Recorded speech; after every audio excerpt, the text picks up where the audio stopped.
Hello everyone.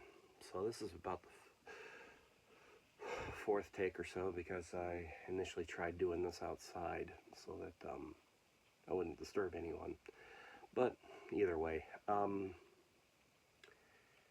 there's a certain request that's been made of me for the past few days, and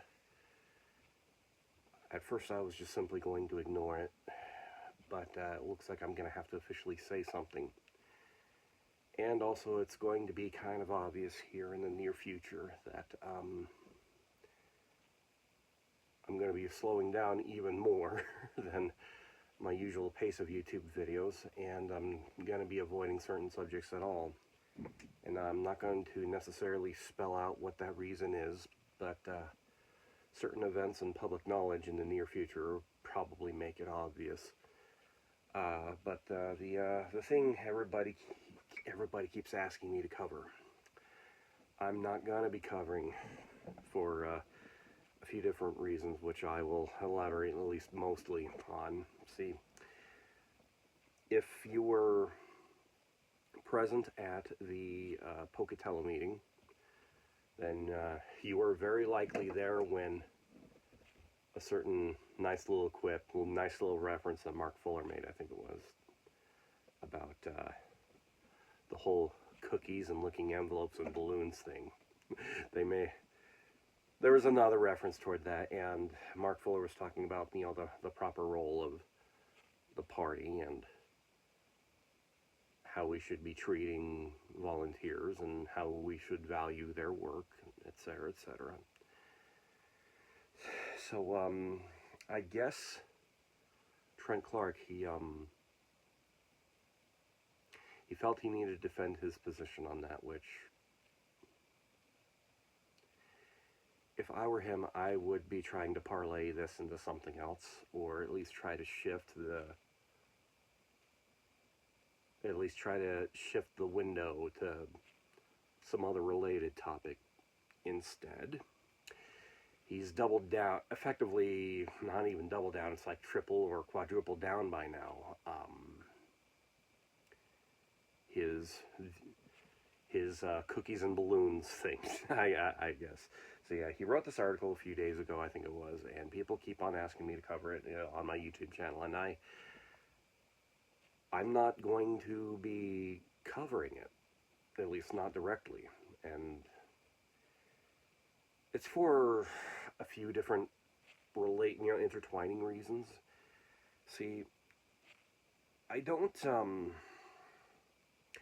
remember if I've necessarily mentioned this particularly on the channel before, but I know I've said it in private conversation, at least a few times by now, that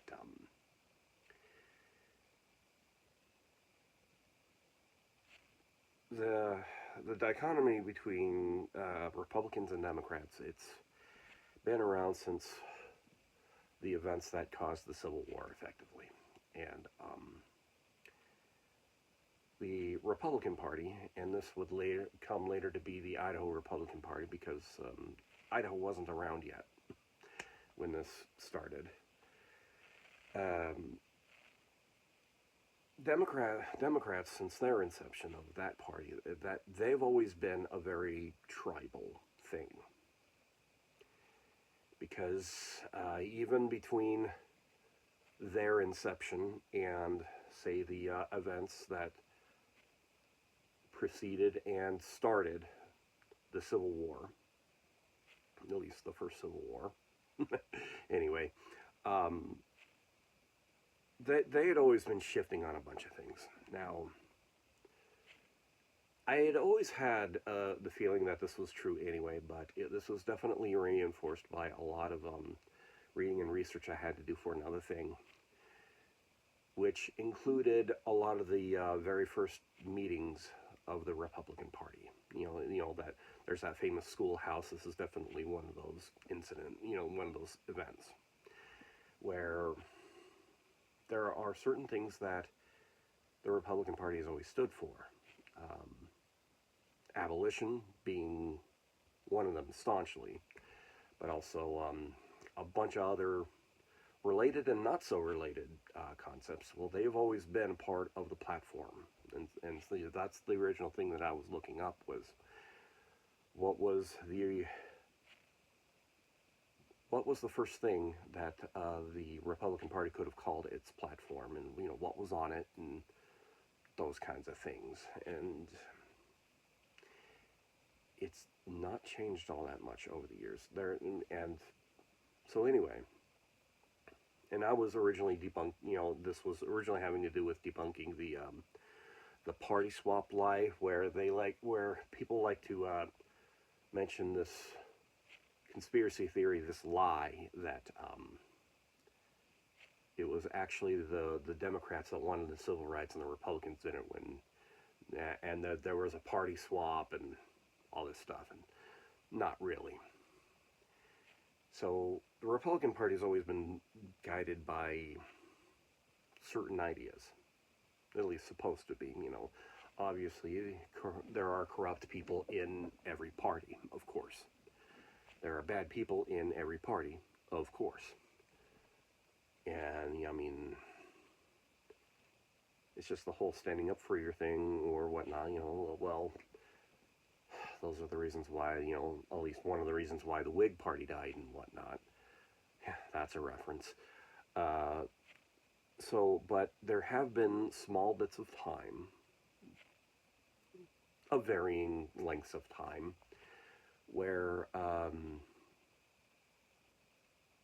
Republican Party is, and by those times, Idaho Republican Party included, where it did become tribal, and I don't mean like factional, like the different conservative and not so conservative factions. No, I mean tribal as in like red versus blue kind of, even though blue and red representing the parties that it does now, it was definitely flipped and not so flipped in past times. But anyway, my point is that the tribal, there were definitely more tribal times, and one of the more recent examples of this was the time basically when Trent Clark was chair of the Idaho Republican Party. And this is not necessarily to be a dig at him, at least personally, or even him as a state chair, but rather just to point out that, yes, we have had phases like this where this was more about red versus blue rather than our idea versus whatever their idea at the time is, kind of thing. Republicans have always been defined as certain ideas. So what went along with these more tribal times of the Republican Party was certain autocratic and very outside ideas that there should be like top-down organization of everything instead of grassroots up. And that very much has to do with the old establishment, the former establishment. See, there isn't a good word. Well, people have proposed words for this.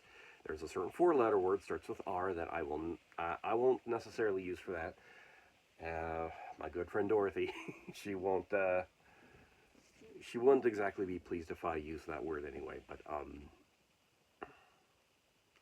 there's the former establishment, now former establishment faction, and then there's the more conservative factions, and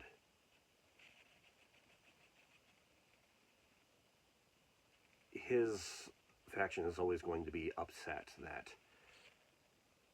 the other faction exists and is operating, but they're even more upset that the conservatives are now in power, and it doesn't look like they're going to have a whole lot of an easy time doing something about that, because they've thrown a lot of money, a lot of time, a lot of resources at unseating one of the stalwart leaders of the conservatives, one Dorothy Moon. They really don't like her. they've spent a lot of time getting at her, trying to remove her, and they've failed. And so now they've spent all these resources and haven't really had a whole lot of forward movement. They're really upset about that. And so this boils over into a lot of comments about what their views about the local volunteers should be. Now, local volunteers can be of one or two flavors. They can either be an elected PC somewhere in one of our many counties in Idaho. There are 44 counties, in fact. You can be a PC out in one of those, or you can just simply be some kind of unelected volunteer or some such. But either way, the people on the ground, they are the people doing the things on the ground. I've been going for 10 minutes now? Oh, geez. So anyway, I don't necessarily want to misrepresent his view on things. He is completely capable of expressing his own view on things. In fact, he is tripling and quadrupling down on his view of things. But his view is that the menial tasks are for the PCs, and the people who know better, the people who should be on the top in a top-down arrangement of things, those are the wise ones. Those are the people that should be telling you what to do. Now, in a grassroots arrangement, it definitely does not work like that. Leaders listen to who they're leading, and they listen to the voters, and they operate that way. But somebody getting a good dig in at him at the Pocatello meeting, Trent Clark, he puts out this screed quadrupling down on the whole.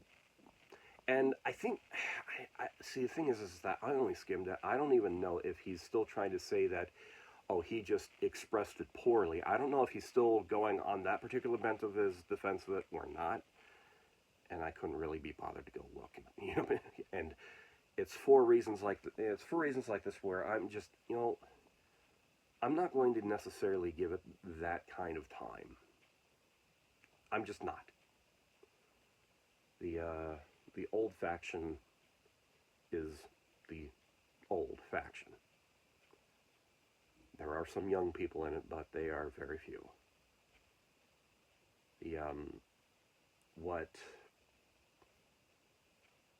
What the new Republican Party is doing, and this includes other state parties, this includes the Idaho Republican Party.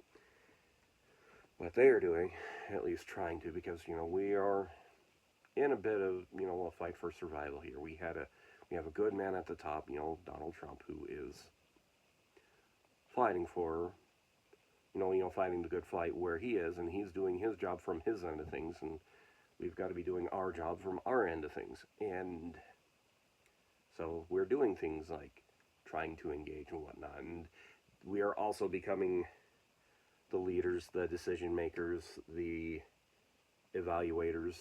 We are the people who are going to be looking a lot more into the actions of the people we help elect. And that should have never not been a thing.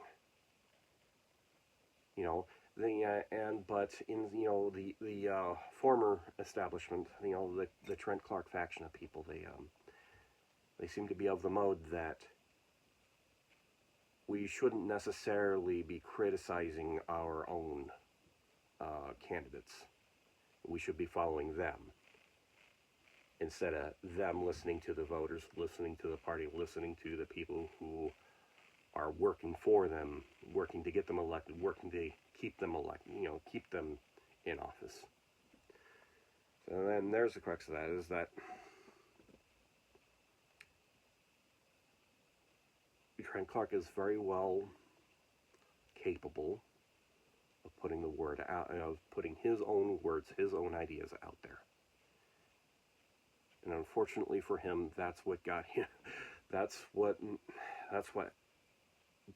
made his reputation take such a hit, was that he is very well capable of speaking to people by himself. And it gets worse when you think about it, because this was a guy whose job it was to convince people of stuff. He was a literal lobbyist. Not only a lobbyist, but a lobbyist for like Bayer or something like that.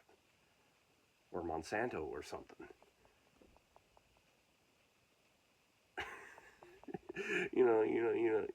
A lobbyist shouldn't have the kinds of positional deficiencies that he does. So either he is intentionally taking a hit for his faction so that they no longer survive, or his position is really that indefensible, where that was the best defense that could have been made for it. Now, in a recent video, I had the idea of, now it's well over a year after that particular cookies and balloons interview with some competent people out in East Idaho. They did a very good job in getting at him when,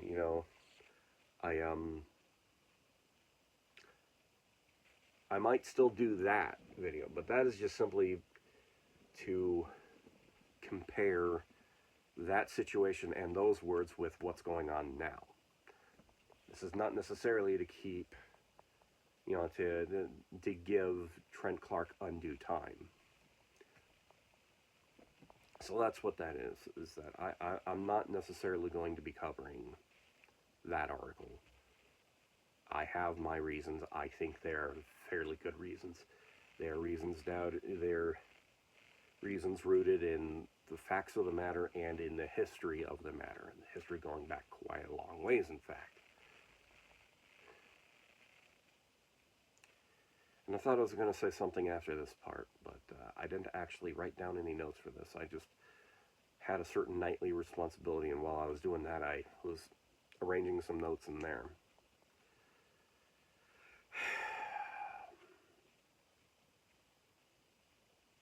I don't have a whole lot else to say. I thought I would by this point, but I've been ranting for almost 18 minutes now, so